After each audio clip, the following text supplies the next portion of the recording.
one of my most look forward to moments in this sport, is the emergence of Alex Pereira in the UFC. That man is something special. He really is. He's so stoic, he doesn't talk. But my God, is he absolutely terrifying. The guy just has that look like he's made out of steel. To see a guy like Alex, I mean, right now, he's one of the greats. He's a legend.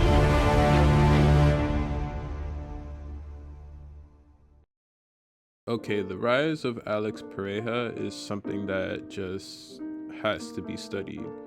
In just 13 fights, Pereira has managed to turn himself from that one kickboxer who once knocked out an unknown Israel Adesanya to becoming the literal face of the UFC, accumulating a star power and aura that is like nothing we have ever seen before. Chama. Chama. Hã? Hã? Hã?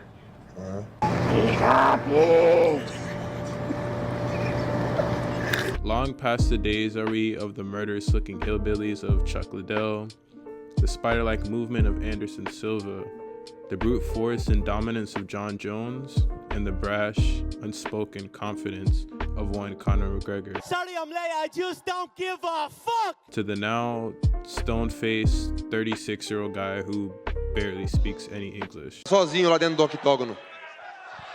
I don't speak Portuguese. This doesn't scream star power from just the description, but witnessing his freakish power on screen and viewing his hit list of former champions and Hall of Famers that he has defeated, it is easy to see how in just 3 years, Pereira has already established one of the most impressive resumes in UFC history, with the potential of becoming the first ever 3-division champion, depending on if the heavyweight division can ever restore itself from being the clusterfuck that it is now. Nevertheless, my name is Rizzo, and in today's video, I'll be taking a deeper dive into the beginnings and the rise of Alex Poatan Pereira, from unknown kickboxer to UFC stardom.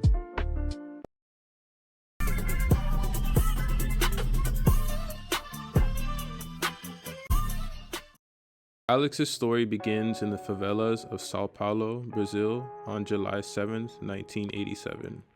Despite being Brazil's most populous city with over 11.5 million inhabitants, Sao Paulo is known to be amongst the poorest cities in the nation. Alex would drop out of school by the age of 12 to support his family financially by working at a local tire shop.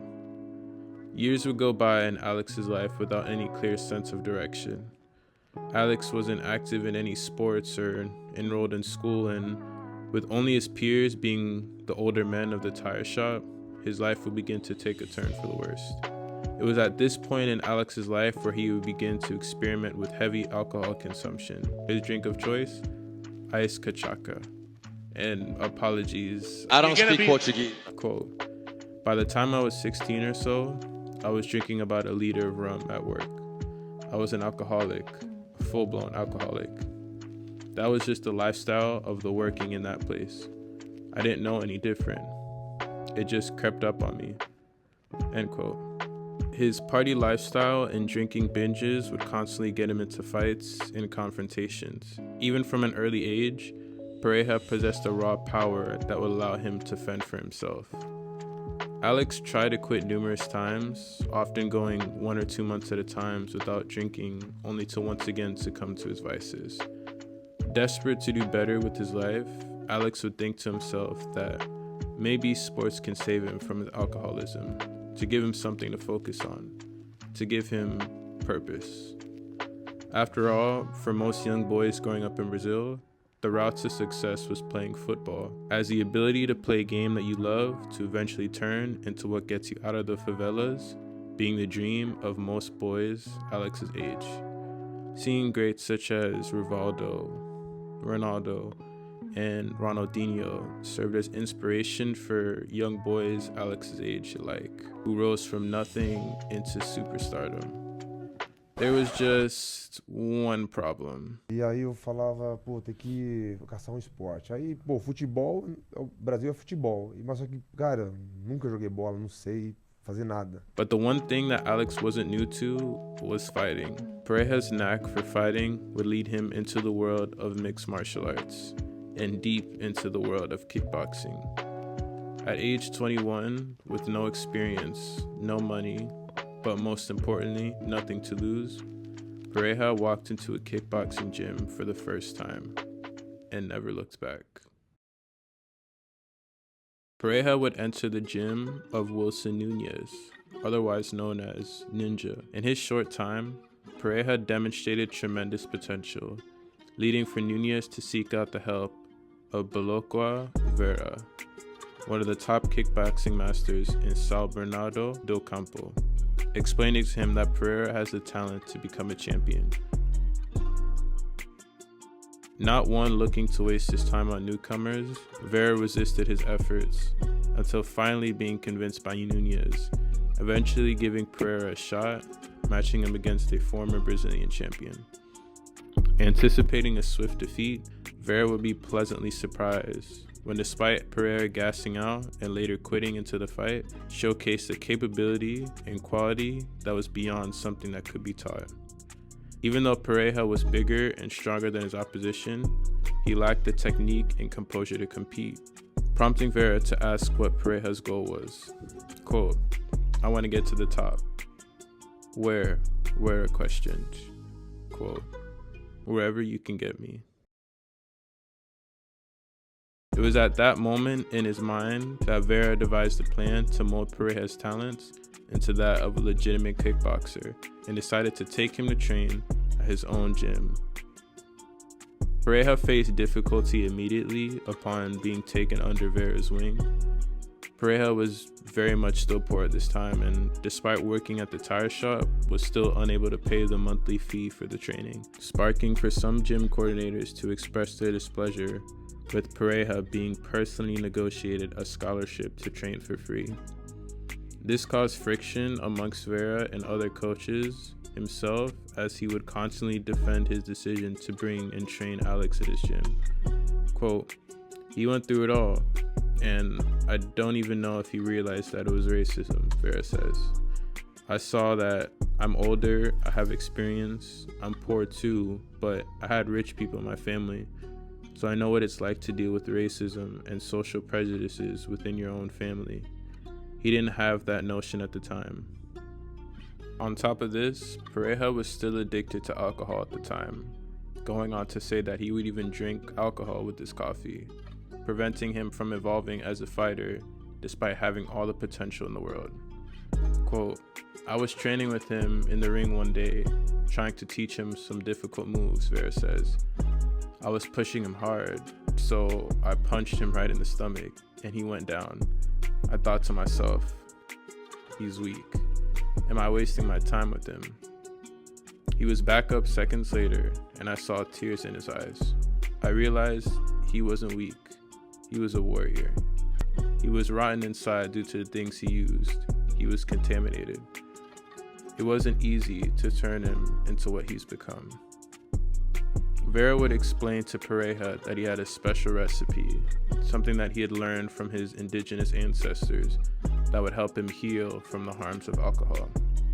With barely any money, Vera offered to buy several Brazilian roots and other ingredients to prepare him a juice that would detox and cure his body. I'm assuming this is the magic that Yuri Prochazka is referring to. Chama. This moment would inspire Pereira to ditch alcohol for good, as he had finally realized that it was holding him back in training, holding him back from what he knew he could become. Vera's indigenous practices would also be inspiration for Pereira to take the time to learn about his own heritage and background. This would be where the phrase Poatan would be born. You see, Pereira would learn this from his parents, that they both originated from the native tribal people of Brazil. Quote, "His strength, his appearance, everything indicated that he had something linked to indigenous culture. We worked on it and he gave us this nickname, Poatan. Po meaning hand and atan meaning stone in Brazil's native Tupi language, to which when saying Poatan quite literally translates to stone hand. Something Pereira would later tattoo on as the leader of a left hand. After years of training and some amateur fights sprinkled in, Pereira would make his professional kickboxing debut on March 31st, 2012, where he would earn a unanimous decision victory. From that point on, Pereira would begin to rack up wins in the kickboxing world. Pereira would demonstrate his freakish power, showing the ability to flatline anyone who dared to stand with him. Pereira would continue to fight all across the world, establishing himself as a legitimate kickboxer in the sport, winning numerous championships along the way, doing so in emphatic fashion, adding to his impressive resume, winning multiple different titles while fighting under the Glory Kickboxing promotion. In one of these fights, Pereira would match up with a man who would go on to shape his life course forever, and would become the catalyst to what would bring Pereira to the UFC in the first place. Hailing out of Lagos, Nigeria, Israel Adesanya in his own right was making waves in the mixed martial arts world. Dabbling between Muay Thai, boxing, and kickboxing, Adesanya's high-flying kickboxing style combined with his karate-like movements and highlight reel knockouts made him to be one of the most feared kickboxers in the world at the time. Coming into this fight with Pereira, Adesanya was riding high on an 18-fight win streak. Nobody thought that Pereira would be able to conquer a man seemingly destined for a future in the UFC. But not only would Pereira defeat him by unanimous decision in their first meeting, he would also go on to defeat him a second time, with their second encounter resulting in Pereira knocking Adesanya out cold. The first time that Adesanya had ever been finished up to that point. Little did both men know that this would not be their last encounter, and this video would ultimately spark their rematch years later. But until then, Pereira would continue improving fight by fight, eventually claiming the Glory Middleweight Championship, defending it a total of 4 times before moving up weight classes to light heavyweight for interim gold, early on showcasing his ability to freely move up and down weight classes while still remaining proficient. Despite the jump in weight class, Pereira would still reign victorious to become the first fighter ever to win a championship in 2 weight divisions in Glory history. And after defeating Artem Fakitov a year later, Pereira would cement himself in Glory history by becoming the first to ever attain double champ status by holding 2 belts from 2 different divisions simultaneously.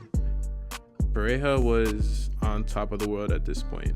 From being a poor alcoholic working at a tire shop in one of the poorest cities in your country to becoming a 2-division kickboxing champion of the world. Few ever thought Alex could reach this point in his life, making something out of virtually nothing. However, it would be at this time that a former foe will begin to make headlines of his own on a much, much bigger stage.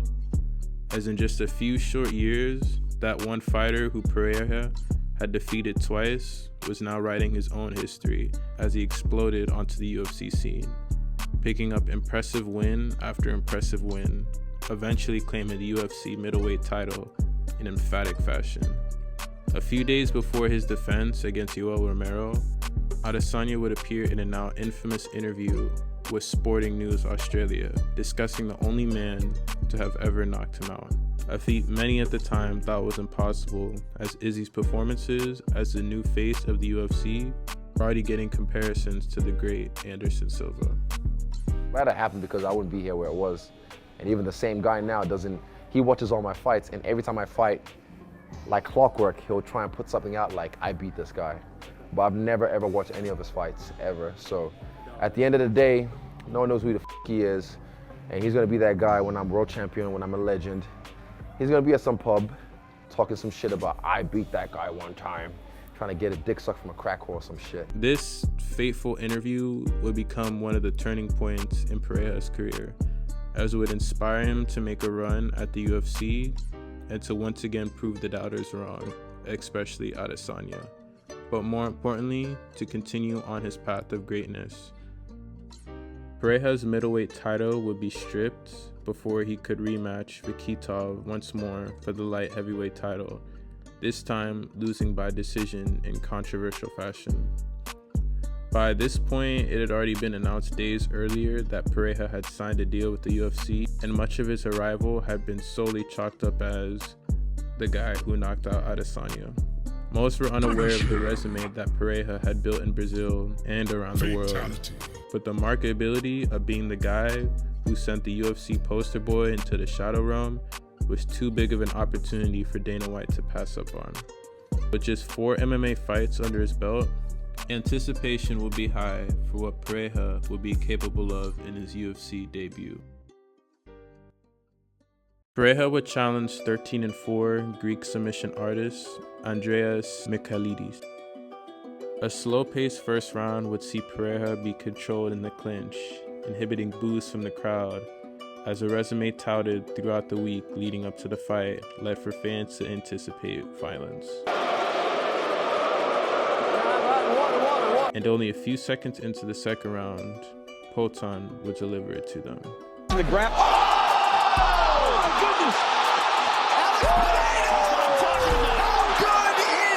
Pereira had finally arrived and made a big splash in his UFC debut, earning a $50K Performance of the Night bonus to top it off. Pereira still had a long way ahead of him to challenging for championship gold, with his debut only heightening the lofty expectations. Pereira's next fight would come against Bruno Silva, defeating him convincingly by unanimous decision before being matched against the biggest challenge of his career, Sean Strickland. Now, Sean Strickland isn't just your average fighter. I'm sure there are enough clips on the internet and even more one-liner quotables that perfectly encompass the type of fighter that Sean Strickland is. Come on, bro, we're both boxers. Oh, yeah, that boy. I knew I'd like you. Bro, you just can't fall. Why would you fall? If it wasn't UFC, I'd probably be cooking meth in a trailer in prisons. I love to hate someone with such a passion that you want to fucking take a knife and just fucking cut through their throat. It feels so fucking good. But make no mistake, Strickland is no slouch. And coming into this fight, many doubted the chances of a fighter with 6 total fights being able to stand toe for toe with the number 4 ranked middleweight in the world.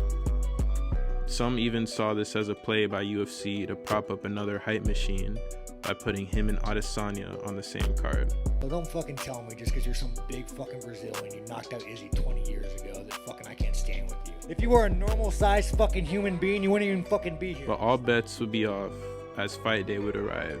UFC 276, Los Angeles, Nevada. And 3 minutes into the very first round, Pereira would once again silence the doubters and again display the power of Poatan.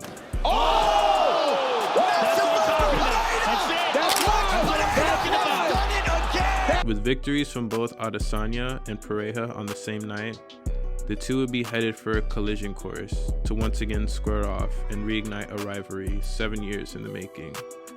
The bout would be announced, UFC 281, in Madison Square Garden in New York City. The build-up to this fight was quite literally insane, as we had never experienced a full circle story such as this one. 2 guys bred through kickboxing to meet 7 years later on the biggest stage of them all, in the most famous arena in all of America. An impromptu story straight out of a movie. Adesanya was overwhelmingly the favorite going into this match, with some already believing Adesanya to be the greatest middleweight of all time. But once again, the odds were stacked up against Pereira, fighting the pound-for-pound best fighter in the world in just his 4th UFC fight.